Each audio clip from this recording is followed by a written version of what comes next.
Yep. And here we go. Let's see how fast she can rush back here. I forgot my bottle opener. All the things you have in your office, the bottle opener is not at arm's reach. I might have one here, possibly, but that meant I had to think about it, and it was just easier if I went to get the one that I knew was there. Got it.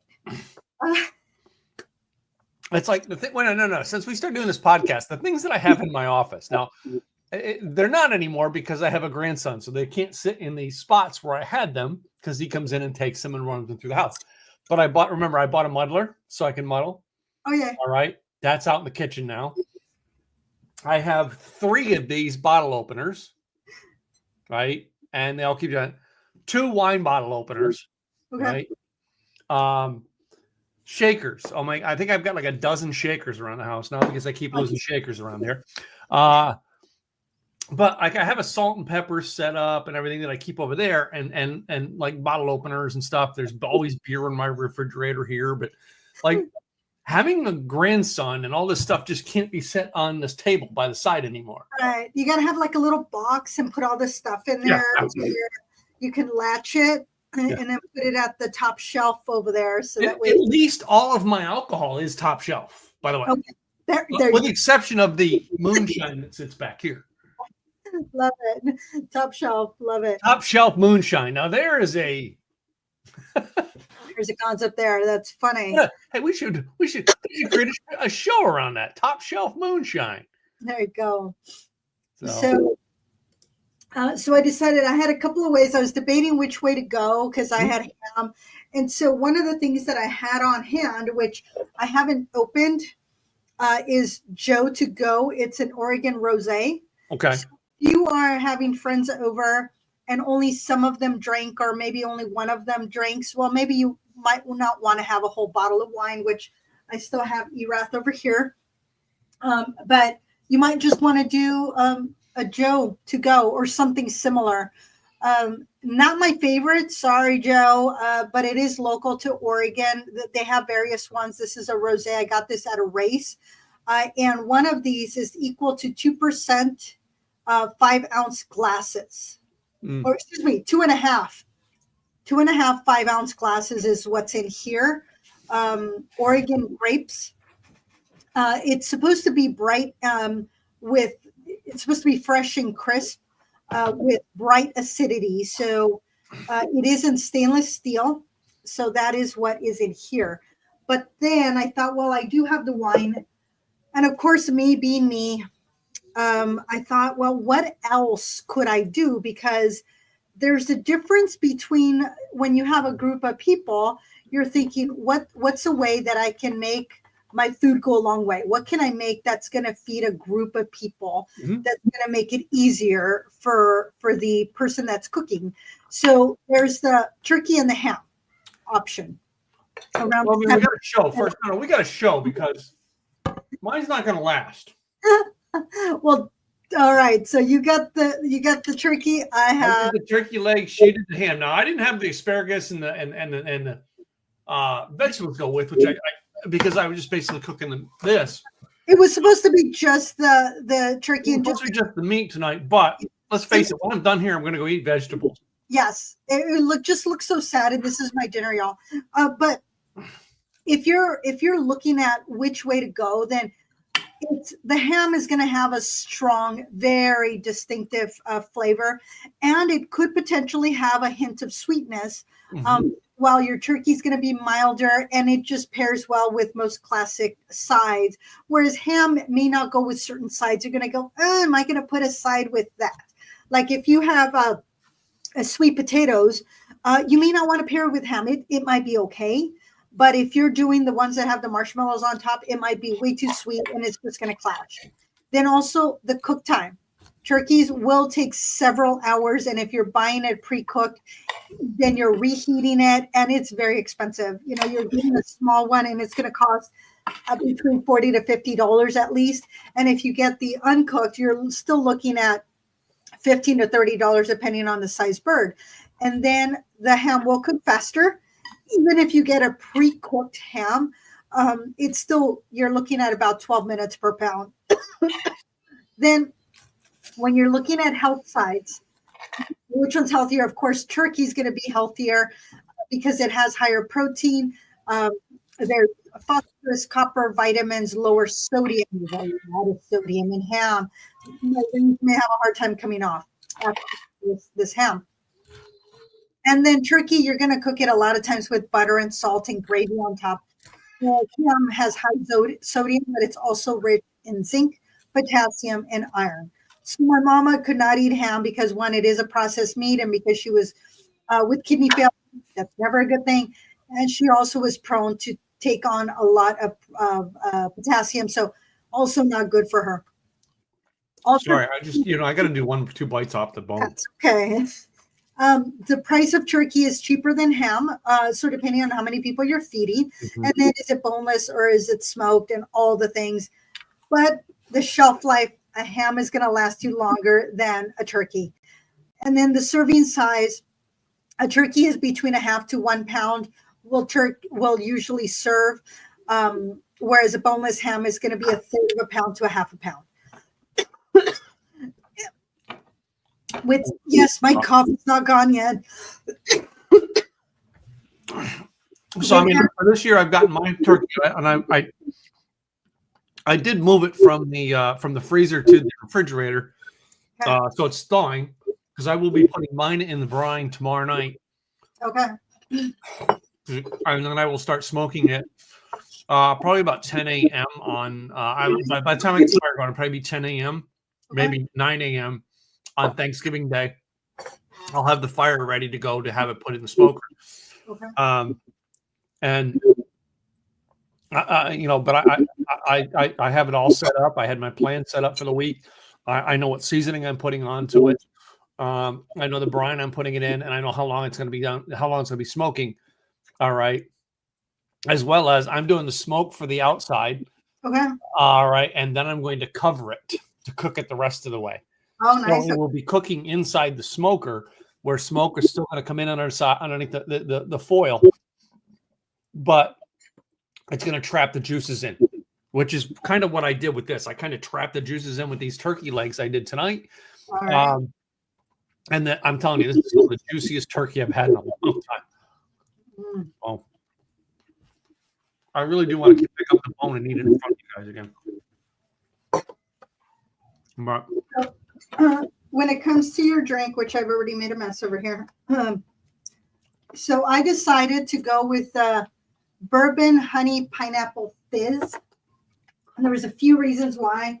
Because I was having ham, I wanted some pineapple that I wanted to. Usually I like to cook the pineapple, but in this case, I'm just going to put it on the side, and it is going to be cold, so it's not going to be the same. But, having a little bit of pineapple with ham goes well. So I also made my own honey syrup, 1-to-1. mm-hmm. So if you're doing a half of, in this case, I just did a small little packet. It was enough to make 1 ounce of honey syrup with 1.5 ounces of bourbon. In this case, I'm using Old Forester. It's a straight bourbon. Mm-hmm. Little guy. I'm using my little guy. I saw it and I said, "Oh my goodness, I'm going to use my little guy." And then half a teaspoon of lemon juice. I'm using my little real lemon, and then 2.5 ounces of pineapple juice. So this is the Del Monte. This is the pineapple and pineapple ginger flavored juice. So I just used the plain juice from the little packet here. And then I'm going to put this in ice. I'm going to shake it all about, do the hokey pokey.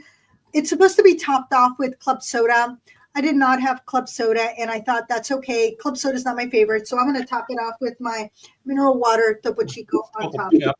And then, of course, I'm going to use my Jack Daniel's Tennessee honey glass, because I think that's kind of fun to have what would be for a Tennessee honey whiskey. In this case, it's going to be the bourbon honey pineapple fizz. So I'm gonna put myself on mute because. Go ahead. I'm gonna explain some of the stuff while you're doing that, mixing that.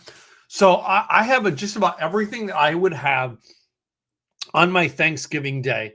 I would start off with a Bloody Mary. Now, I always have ready in the house, and this is not what I'm using, but I always ready in the house. We always have these little Zing Zang Bloody Mary mix in cans. We could take this and make a quick Bloody Mary almost any time. One of the reasons we have that. Now usually I do my Iron Wolf Giddy Up vodka, which is the horseradish vodka, as I've told you guys about before. But, we're making just standard Bloody Marys. We have just a regular vodka, whatever it is in the house. This time we have Deep Eddy. Usually we have Dripping Springs, a large bottle of it. Some other things that I will have throughout the day after I have that'd be like my morning thing. We have is Bloody Marys in the morning. And usually we have those with our oysters in the morning, after coffee, things like that. By the time I'm having the dinner, I'm probably going to be sitting down and having a good wine, probably a good Zen or a good Cab. I have a good Zen here picked out. I'm not opening the bottle tonight because this one here it's the Federalists Zen. Really, really good Zen that we found that I'm going to be having with this year's dinner. But while I'm cooking the bird, it's a whole other thing that I'm drinking. I'm probably, while cooking the bird, I'm probably having a beer. There you go. I've got 2 beers here. I have this is a Texas beer, Revolver Brewing Blood and Honey. Go very, very well with mixing up while you're cooking, right? And I'm going to kind of just tap into that. But as you're cooking, there's other things you're going to add to your recipes. You know that, right? So you always got to have a bottle of good whiskey or good bourbon, which I've got, of course, a bottle of Buffalo Trace. I could drink any one of these throughout the day and probably not drink a lot of them. Like there'll be little pieces, little drinks here and there that kind of go with different things. And that's why we had throughout the month, we had what drink were you having with your sides? What are you having with your pie? What are you having with your dessert? All right. Because this is kind of turkey and I'm kind of good cooking phase. I'm going to have me some Revolver Blood and Honey. And I have just a small glass, but I'm going to pour it in. You guys can see the look of what this Blood and Honey looks like. Revolver is a great brewing company here in the Texas area. You see a good amber look to that. So, and I poured it with not too much of a head onto it. But while I'm nibbling on my turkey leg here, which I kind of cut off into pieces so that I can just finger pick. Right. And I still have 3 more turkey legs out there. My daughter's going to have one, I'm sure, but I'm probably going to go get another one. So here is my bourbon pineapple fizz. Mm-hmm. I like the taste of this. This is very yummy. And now, if I were having ham, I probably would have that. Again, the pineapple is huge on what's going to go with the ham. Right. So you got to pair those things. That's why it just depends on what you're eating. I'm going to try it out with my pineapple because I added a little bit of pineapple there. Yeah.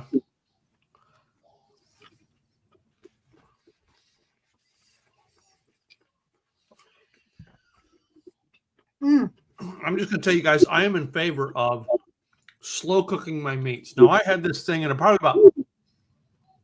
these were smoked from the store, so somebody smoked them already. You probably can consider that pre-cooked, but I didn't. I still was going to slow cook them up to temperature. I want to say like 280, 300 degrees in my oven all afternoon. Wrapped, slow cooking. And they were right at 180 degrees when I pulled them out of the oven just before the show went live.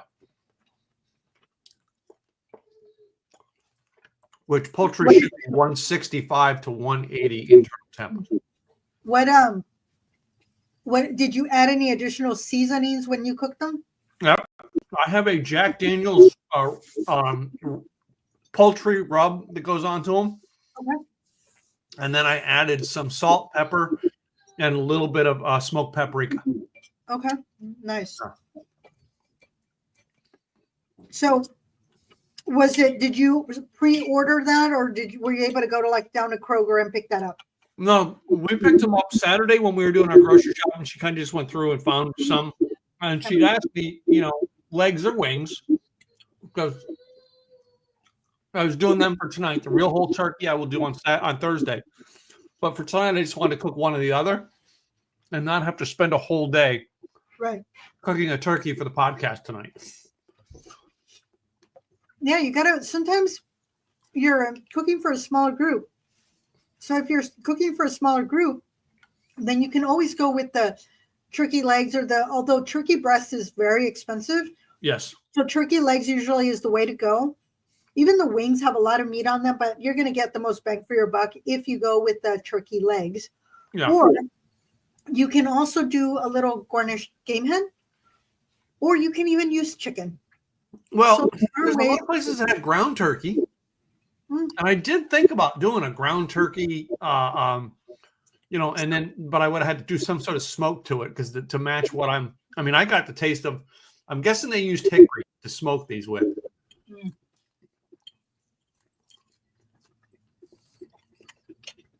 So one of the sides that I did not talk about, at least I don't remember that I talked about it, is instead of mashed potatoes, doing mashed cauliflower. Yeah. And I usually will add at least one. In this case, because it was a small head of cauliflower, I added one small potato. So there is one potato in here, and I make it just like I would with the mashed potatoes. I cook the potato along with the cauliflower. I salt it, and then I add butter, smash it up. Because the water's already salted, I don't add more salt. But I'll add the butter and I'll add pepper. And sometimes I will also add some chives to it. Yeah. And in this case, because I had put a lot of butter in it, I didn't do sour cream. Usually I do either creamy or buttery. In this case, it was more buttery than creamy, so I did not add the sour cream. But I will normally add the sour cream in there or milk. But sour cream seems to, because this is it's not a starch. It is a cauliflower. It doesn't bind with milk as well. So usually sour cream is the way to go if you want to get it creamy. And having that one potato in there gives it a little bit of starch. But I've fed this to people and they're like, oh, this is not mashed potatoes. And it's like, no, it's not. It's nice and creamy and it's healthier. So I was like going, ooh. So I made a little batch there and I used part of it for later, but the other part I wanted to have here. And this ham is from Kroger. So I did utilize they do have a spiral, which is, they have a bone in and a boneless. I went with the boneless kind, and it is with honey. But it's not that overly sweet.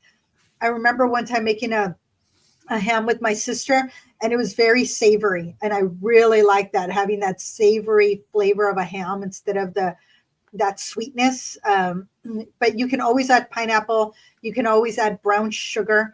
And it will taste good. And this one is very juicy, so it's, and adding the pineapple to it just gives it a little bit of tang in there. I might text Gwen and get a small ham just to put in the smoker to go with it. To me, it's kind of nice to have them both. I was sitting here, guys. I'm going to show you guys. This is just how, when you slow cook your meats. All right. Have you ever had turkeys that you just can't get the skin off, and the skin is usually tough? Uh-huh. I actually was able to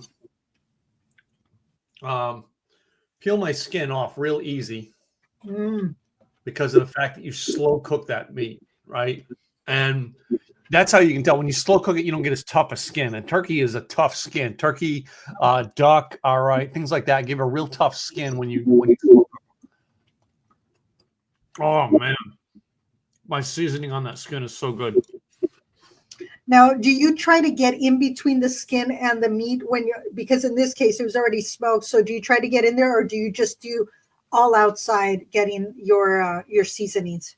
My seasonings will be all on the outside, but I will probably do some injections into it. Again, I'm going to soak it in a brine. All right, and the reason I use the brine is because the turkey will dry out so fast when cooking it, and I hate a dry turkey. Especially in the smoker. I've done it smoker, and I find the longer you brine it, the more juicier your meat is. And I try not to inject too much into it. I know a lot of people inject stuff into the bird through the cooking process. I don't want to do that. But I also, when I do the bird, will have stuffing inside of it. Okay. So.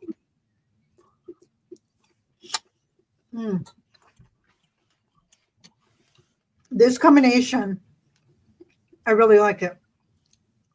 I don't know that the rosé would have done this ham justice. I think there might have been a clash because your rosé is not going to be that sweetness. There's going to be a certain sweet, but it's not going to be your prosecco. I usually, when I do sparkling, I prefer a brut over a prosecco. The brut is that drier finish. The rosé is going to be, at least the ones that I've tasted, are usually on that drier end. It's not on the sweeter end. I think it would have clashed with the ham. So I think maybe a Viognier would go better with ham. I could taste that. Or even if you're going to go red, a Merlot, because the Merlot has a little bit like a cab will overpower the ham, but a Merlot has that lighter, fluffier flavor that can. I would almost go Pinot Noir because I really want a lighter. Well, I find that and the Merlot's heavier. No, I find Merlot to be lighter than a Pinot Noir. Okay. Yeah, when I look at the color, a Pinot Noir has more depth than the Merlot. The Merlot, I find it a little bit more mellower. So I think that might, and depending on where you're getting your Merlot from, some Merlots have a little bit of a sweeter flavor to it than others. So I think a Merlot would go well, but I think the Viognier would be just, even a Grenache. A Grenache would also go well. But really, again, it goes back to what do you like? Yeah. If you like it, go with it. That's why I have all the stuff up here that we have. And, I may have the one can of beer up here and split it with my wife because I'm doing it while I'm doing that, right? The Bloody Mary. I have small cans of it, but I may make a big mix of it and drink a lot of Bloody Marys on Thanksgiving Day. The one thing why I didn't open the Corona this time is because I don't have any limes. Now, I did have lime juice, and I was tempted to mix the lime juice with it because I've done that with Blue Moon and orange juice. By the way, if you do that, that is it provides a better taste when you mix the orange juice. Anyway, but I was going to do the Bloody Mary, but then I've got I've got my Buffalo Trace here, and I'm like, I'm just fine sipping on a beer tonight. Right. And that was the other thing that I was thinking of. It's like, do I just want to go with the beer? But once I found that bourbon cocktail, I'm like, bourbon. And this is really good because it doesn't have it's not overly sweet. I think it is less sweet than if I had used simple syrup, because simple syrup is very sugary. And this one was honey. It's 1-to-1. So if it's 2 tablespoons of honey, it's 2 tablespoons of hot water. If it's a half a cup of honey, it's a half a cup of boiling water. And you just mix it. And once it dissolves, and you let it cool. I made this probably an hour ago or so. Okay. And this is actually, this little guy is for this looks familiar. Wait a minute. It almost looks like my barbecue sauce container, but my barbecue sauce container has a lid with a brush in it. No. Think Starbucks. Yeah. So this is supposed to be for foaming the milk, where they whip the milk up. But it was at the top. I was like going, what can I do? Because I was going to put it in a glass, but when I'm pouring, it is so much easier if you have something that actually pours in versus it's not going to go where I want it to go, and it's going to get all over my table here at my desk. And I did not need honey syrup all over my desk. So clean that off, and I used it. It was perfect. And because it's stainless steel, it just allowed the hot water and the honey to just mix beautifully. I was like, whoa, it wasn't sticking to the sides. I didn't have to worry about that. And then I just let it cool down. It cooled off really quickly, and it made exactly the 1 ounce that I needed for my drink. So, well, the thing is with what we do, you and I, all right, we're always testing so many things. Now, the cooking part is not me in the standard kitchen. I'm an outdoor cook. Give me my grill, give me my smoker. if I get a pizza, I ever get a pizza oven out there, or I ever get a one of those wood fire grills where you lower the grill down. I ever get one of those. That's my cooking. If I ever really do get to retire and buy someplace that's out, off grid, I'm going to have an entire outdoor kitchen the size of my wife's indoor kitchen. Nice. Right. But that's my cooking, and everything I have for that. I mean, I could have a million different things, but it depends on, it's got to sit on flames sometimes. So I've got to be able to let it sit on a grill that the flames can take it. Mm-hmm. Not like just standard in the kitchen pot. Yeah. Right. What I vision for you, I don't know if y'all have seen Guy Fieri. He has where he brings in various cooks and they cook outside. And so they have like 4 different stations going on. Mm-hmm. And like everything is outside. The various stoves are outside. They have everything outside, which is really cool. I'm like, wow. And so that's out in his ranch. I don't know where he lives, but I'm sure that the ranch may not necessarily be where he lives, but just this huge area for cooking. That's cool stuff, having multiple kitchens going at one time. Yeah. Mm-hmm. I've watched those shows and where they've got to say, well, here's your ingredients, go make something. Uh-huh. I'm not good at that. I'm good at, I know I want to go do this. Let me go look up the recipe online and I'll figure out the best way I want to tweak it. Sometimes I'll see what I have and I'll flip through my cookbooks to see what ideas I get, because I've done that before and my mom would laugh at me because it's like, oh, it's this. And then I'll make something completely different. And then she'll say, that wasn't the recipe. And I said, well, Mom, I looked it up for the idea to inspire me on what I wanted to do. But I didn't exactly want that. It was just an inspiration. I made it my own. So she always. I did that with the turkey legs. I've got 4 recipes sitting here in 4 different tabs of what I was going to do. And I didn't do any of them. I did what I wanted to do. Yeah, I've done that before where I don't, or I'll mix 3 different things like, oh, I like this, I like this, I like that. But growing up, I did the same thing with my dresses. My mom was a seamstress. Uh-huh. And I would tell her, I like this blouse, I like that skirt, and I like those sleeves. And Mom would, the seamstress that she would make the dress. So I was designing my dress based on what I liked. And then she made it for me because she had the know-how on how to make that happen. So that's kind of me with cooking, is make it my own. Just like my mom made the dress, she made it her own by the ideas I gave. Yeah. Well, I mean, that's it. I mean, we find places to take our creativity.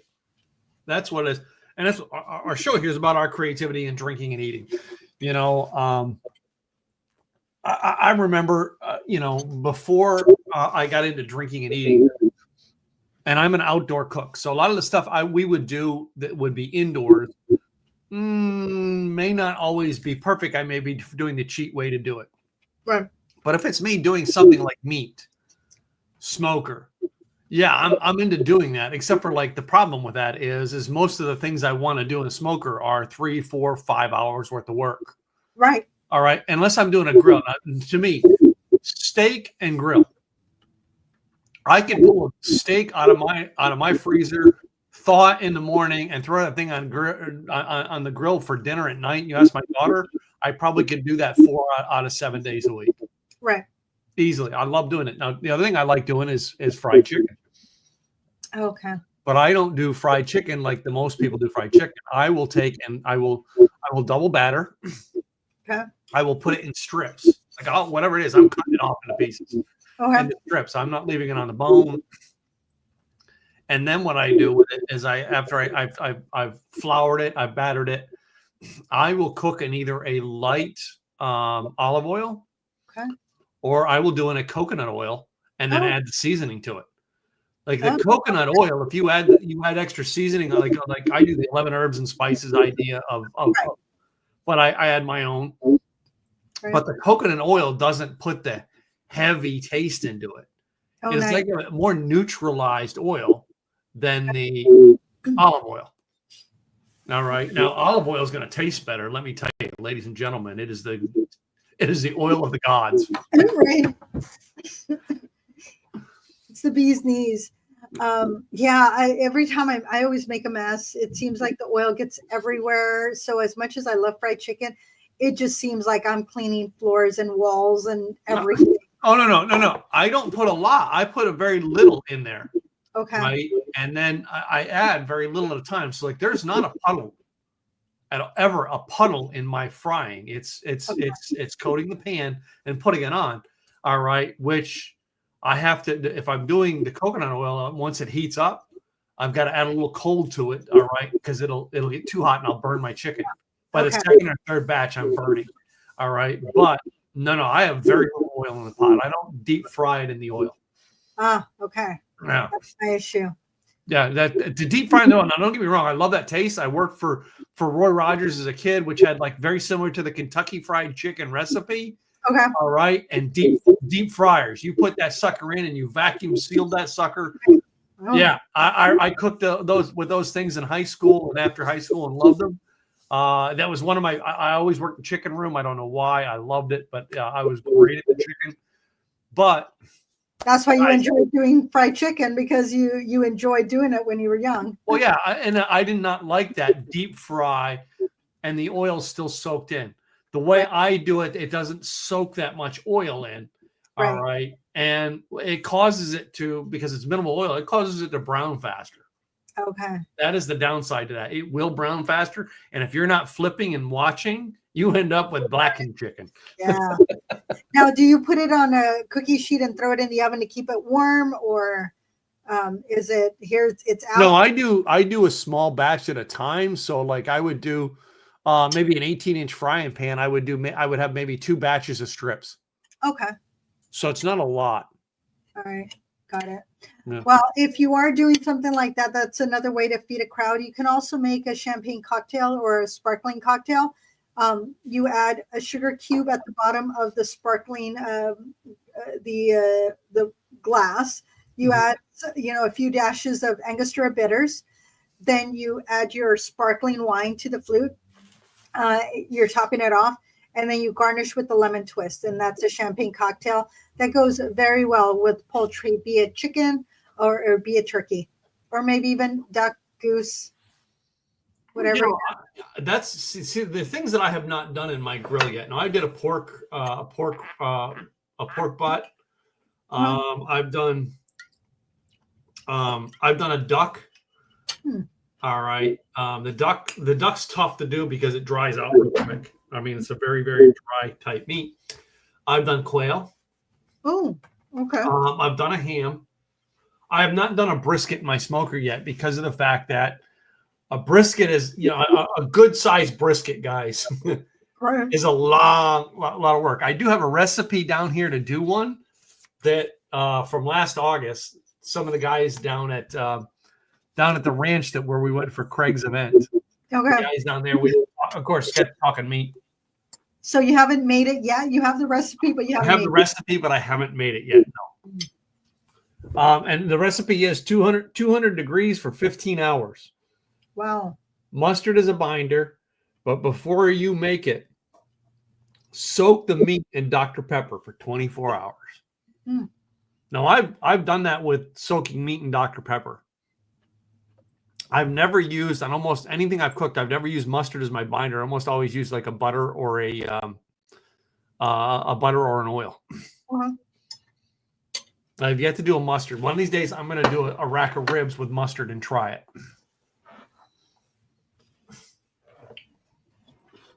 But I've done loins that way. A couple other things I've done that this to me, I love to experiment with the smoker, and I have a small smoker. Okay. And literally it's a small upright. Okay. Well, not that I've smoked, but I did smother, and I've done this before, smothered a chicken in mustard, covered it in aluminum foil, and thrown it in the oven. And it was another lady that I worked with a long time ago, and I made it, and I came back because she's all, it's pretty much just mustard. Came back and she's, oh my goodness, how'd you get it so juicy? And I'm like, well, I told her what I did. I literally smothered it and then covered it.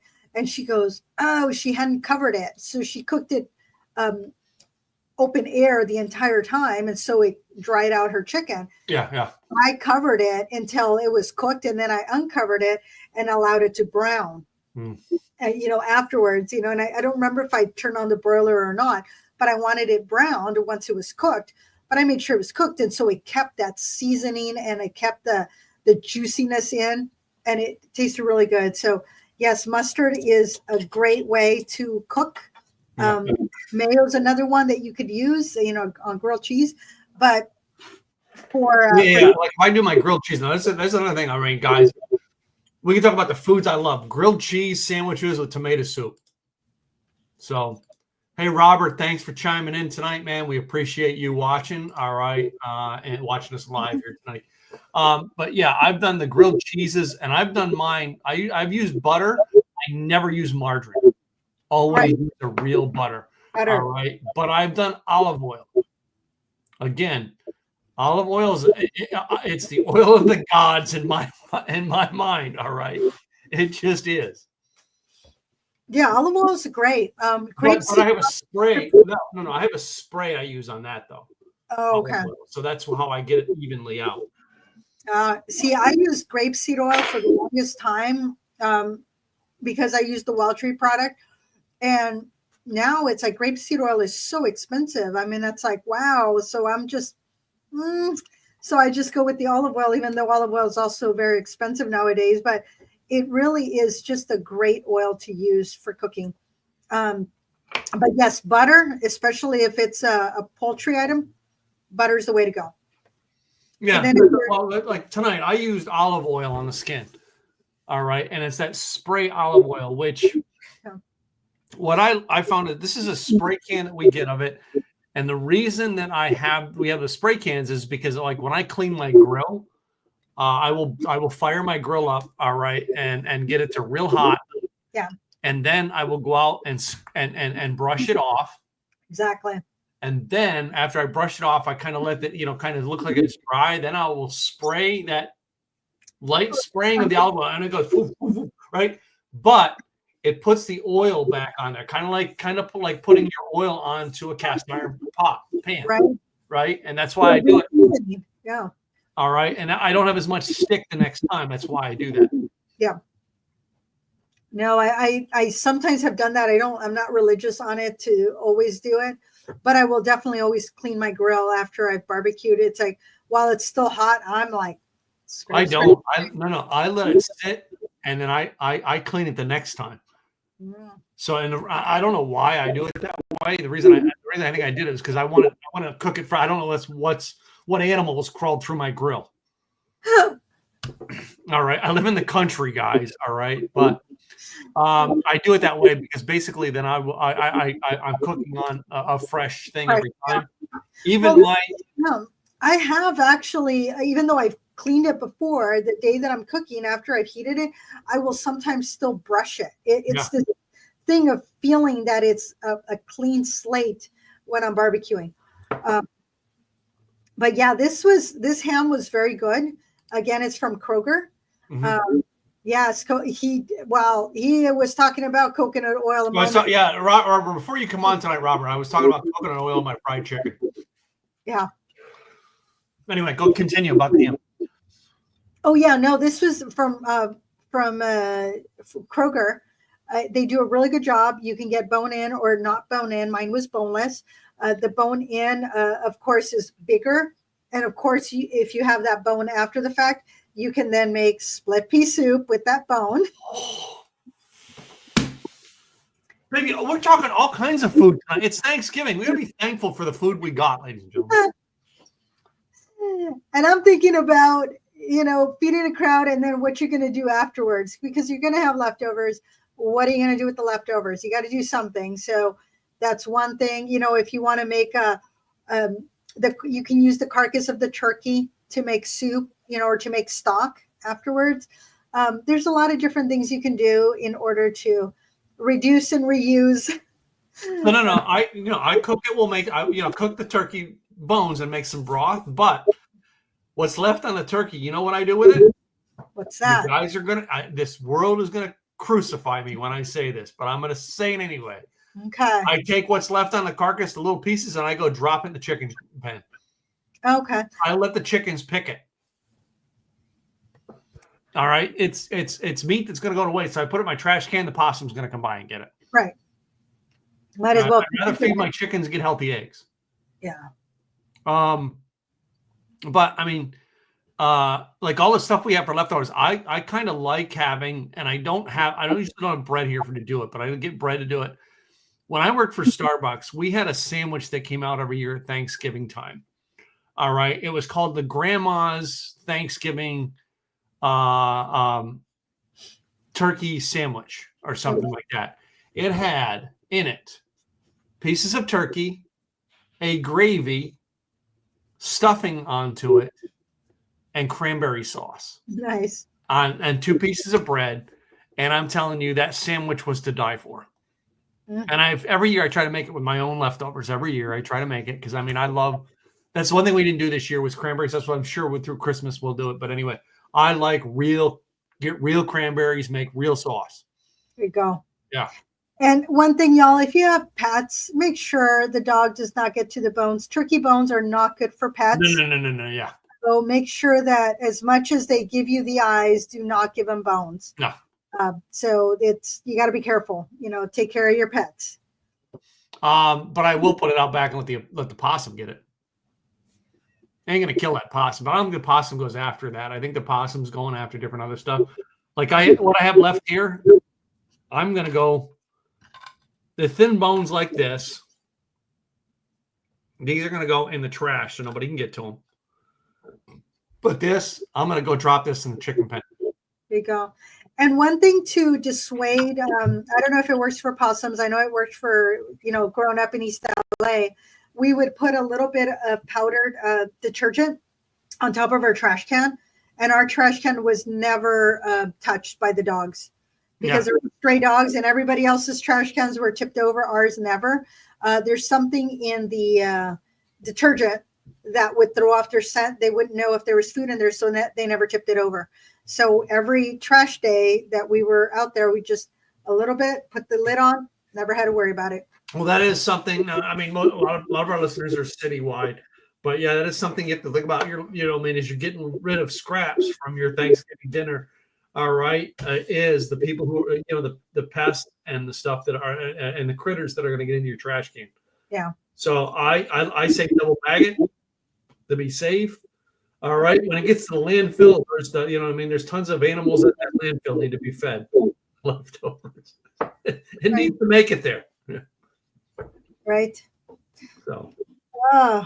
Well, this was good. We had some good ideas of what to share, different drinks that hopefully you all will make or come up with your own ideas and make it your own. That's what it's all about.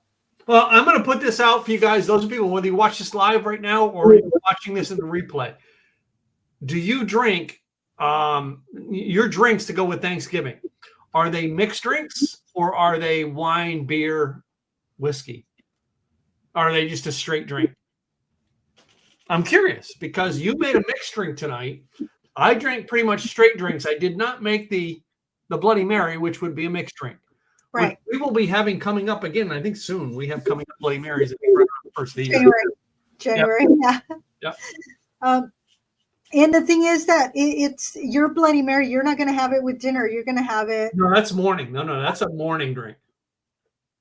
So if you're doing one thing or another, tell us when are you having it? Why are you having it? Give us the history. Give us the story. Let us know. I'd love to feel. Just go ahead and leave it in the comments, guys. I would love it. So Robert left his here. So I have a quart of eggnog a few days ago. Paced myself to avoid not eating myself out. I don't think have we done eggnog on the podcast yet? I think we did, and I remember one point, and this is I don't think for the show, but I had come across a coconut eggnog recipe that I made that even my mom liked. This was like years ago that I was because I had never had eggnog before, and so it was like, well, I want to try it, so I made it. Yeah. See, yeah. I'm never really been an eggnog kind of guy, but I mean, we should try it probably for the podcast. So, make something new that I haven't made well. All right, ladies and gentlemen, this show every week is brought to you by Gladys and I. Our businesses pay the bills. Our businesses bring this show to you. This is our joy, our passion that we like to share, but it is our businesses to do it. One of the things that we do, if you'd like to be able to be involved in our community, maybe share drinks with us, share tastings with us. All right, we do have a thing called the Insiders Club. You can go to our website, likethewayyoudrink.com. You must be 21 to join. It is going to ask you for your age. Please be honest, because we cannot share drinks with people who are underage. I'm sorry, ladies and gentlemen. And 21 is the standard drinking age here across most of America. So we have made the rule 21 years of age or older to join the Insiders Club. Go there and find that out if you want more information. Likethewayyoudrink.com. Fill out the form that says Insiders Club, and we will be glad to share drinks with you. All right, have you on for a tasting. Other than that, let's go ahead and bring it in. Gladys, play your commercial first. You mind? Please do. Here we go. I'm going to play this. We need to get commercials, so here we go. Welcome to Insurance by Design, the expert in crafting tailored employee benefits packages, working with both your English and Spanish-speaking staff. Led by the acclaimed Gladys Boutwell, we're licensed to serve you in Oregon and Washington.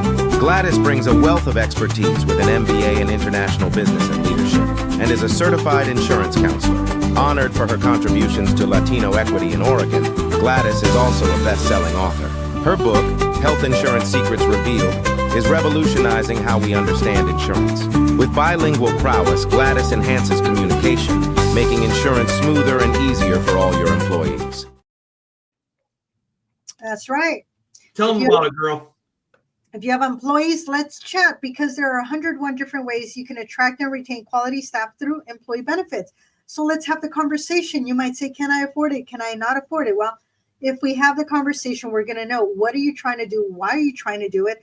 And then we can tailor those benefits to your staff and what's most important to them. You can go to insurancedesignpros.com. On the upper left-hand corner, you will see the white paper. But if you go to Amazon, you will find 101 creative ways to attract and retain quality staff.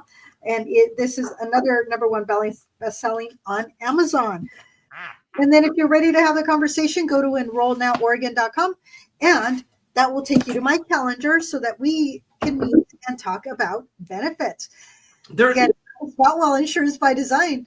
There's a button on the website to get to the calendar too, right? I don't remember. I'll have to ask my web person, the one that takes care of my website, because he usually takes care of all that stuff, and I don't know how to do that. Ooh, who's that person? Happens to be my co-host. Oh, man, she got me again, man. I don't know about that. What am I going to do with a co-host like that? Huh? Yeah, with friends like this, who needs enemies, right? Something like that. Yeah. All right, guys, here, let me play a little commercial about my business, let you guys know. Is your website attracting the traffic and engagement it deserves? At SimpleEasyWebsites.com, we specialize in transforming ordinary websites into extraordinary experiences. Our experts know what it takes to make your online presence stand out and succeed. Gain valuable insights and tailored strategies with our professional website review. Don't let your website be just another page in the digital world. Visit SimpleEasyWebsites.com now and book your consultation today. All right, ladies and gentlemen. Yes, the other person who brings on this here is me. Simple Easy Websites is my business. Simple Easy Marketing has been my whole gig over the past couple of years, but we created a website design company. And ladies and gentlemen, we can do your website for you, run it for you, maintain it for you, as well as create it for you. So, all right now we're doing the Thanksgiving things is our prices are going to be going up first of the year. So if you know you're going to be doing a website, right now, the discount rate is $7.97. All right, to get the website design done, the first of the year is going to $12.97. So you want to save about $400. I would act now. All right, and save yourself a couple $100 because of the fact costs are going up, and we have to raise our prices. Go to simpleeasywebsites.com. Get started with a website plan, and let us review what you got and tell you what we can do for you. Other than that, that's all I got. Thank you all for being here. We'll see you next week with another episode and some more yummy food and yummy drinks. It's December, right? I can throw the November notes out now, right? I thought that was your recipe on. No, the recipe's here, but over here I haven't lined up I haven't lined up our dates because we wrote it ahead of time. I know I'm a pathetic guy in organization. That's okay. Whatever works. And I love Post-it notes. Believe me, I love my Post-it notes. I have plenty of Post-it notes and little flaggies and yeah, I got it all. I hear you. Well, Robert, we thank you for being our guest. We thank you guys for watching. And ladies and gentlemen, we will see you next week. Until then, cheers. Cheers, y'all.